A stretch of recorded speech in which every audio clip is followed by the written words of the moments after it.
আসসালামু আলাইকুম। কেমন আছেন সবাই? আজকে আমি একটু ভিন্নধর্মী লাচ্ছি তৈরি করেছি আপনাদের জন্য। আমরা তো অনেকেই অনেক ধরনের লাচ্ছি খেয়ে থাকি, তবে আমার মনে হয় আজকে আমি কফি লাচ্ছি তৈরি করেছি। এর থেকে ভালো স্বাদের লাচ্ছি আর হতে পারে না। তো বন্ধুরা, আমি আপনাদের সাথে আজকে কফি লাচ্ছিটা শেয়ার করব। আশা করছি ততক্ষণে আমার সাথেই থাকবেন। আর হ্যাঁ, যদি আজকের আমার এই কফি লাচ্ছিটা আপনাদের ভালো লেগে থাকে তাহলে অবশ্যই দেখবেন আর দেখার সময় একটা লাইক দিবেন। কফি লাচ্ছি তৈরি করার আগে আমাকে যেটা করতে হয়েছে সেটা হচ্ছে, দেখতে পাচ্ছেন আমি কিন্তু দুধ জাল করে নিচ্ছি। আমি এখানে 1.5 লিটার দুধ নিয়েছি। আর এই যে দেখতে পাচ্ছেন আমি চিনি নিয়েছি 150 গ্রাম। অবশ্যই এটা মেপে দিতে হবে, কারণ আমি এই দুধ দিয়ে দই তৈরি করব।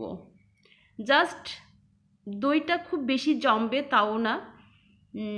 তো যাই হোক, আমি কিভাবে তৈরি করছি আপনাদের দেখিয়ে দিচ্ছি। তো দেখলেন যে আমি দুধটা জাল করে একটা পাত্রে ঢেলে নিয়েছি। এবার দিয়ে দিচ্ছি 100 গ্রাম টক দই। অবশ্যই এই টক দইটা দিতে হবে, না হলে কিন্তু লাচ্ছির স্বাদটা ভালো আসবে না। তো আমি এইভাবে রেখে দিব 12 ঘন্টা মতো রেখে দিব। দই জমানো পর্যন্ত এটা থাকবে। তারপরে ফ্রিজে রেখে দিব, ডিপ ফ্রিজে।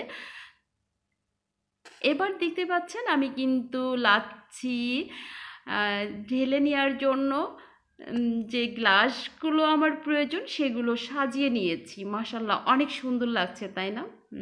আপনাদেরকে একটা গোলাপ উপহার দিয়েছি। হ্যাঁ, আমি যে কফি ইউজ করছি, নেসলে গোল্ড কফি আর নেসলে এটা হচ্ছে ব্ল্যাক কফি। তো সরি, ক্লাসিক। যাই হোক, এই দুটো কফি দিয়ে আমি আজকে লাচ্ছি তৈরি করব। আর এখানে দেখতে পাচ্ছেন আমি যে দুধ দিয়ে দই তৈরি করে ডিপ ফ্রিজে রেখে আইস তৈরি করে নিয়েছি। এটা অবশ্যই করতে হবে, নইলে কিন্তু লাচ্ছিটা ভালো হবে না। যখন আপনার দইটা জমে যাবে তখন একদম ডিপ ফ্রিজে রেখে আইস তৈরি করে নেবেন। এই যে আমি যেভাবে করেছি ঠিক এভাবেই করে নেবেন। দেখুন। তো যাই হোক, আমি এবার একটা ব্লান্ডার জাগ নিয়ে নিয়েছি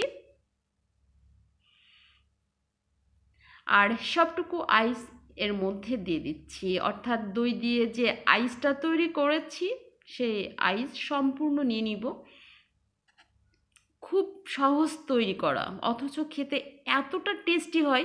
বন্ধুরা, আপনারা যত ধরনের লাচ্ছি খেয়েছেন, যদি কফি লাচ্ছি এইভাবে তৈরি করে খেয়ে থাকেন তাহলে বলবেন যে এইটার মতো আর মানে কি বলবো, যে বেশি স্বাদের লাচ্ছি হতে পারে না। আমি 100% গ্যারান্টি দিয়ে বলতে পারি। তো যাই হোক, দেখতে পাচ্ছেন আমি 2 চা চামচ কফি দিয়ে দিচ্ছি।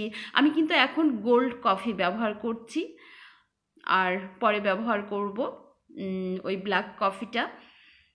ওটা শুধুমাত্র ডেকোরেশনের জন্য। এই যে দেখতে পাচ্ছেন, এবার আমি ব্লেন্ড করে নিব।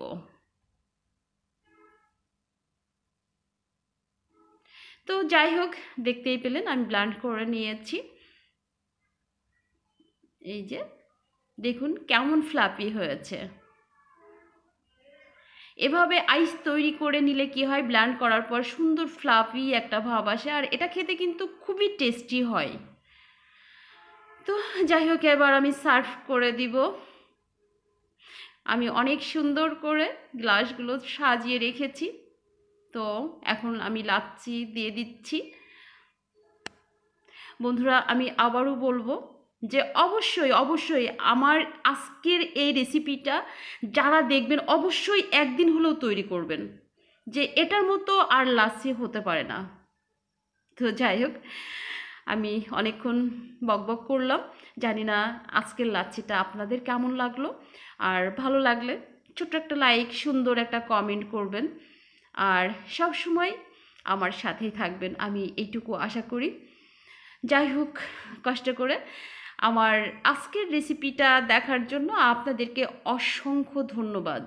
আবারও দেখা হবে নেক্সট কোনো রেসিপিতে। সে পর্যন্ত সবাই ভালো থাকবেন, সুস্থ থাকবেন। আমি আজকের মতো বিদায় নিচ্ছি। আমি নিম্নি। খোদা হাফেজ।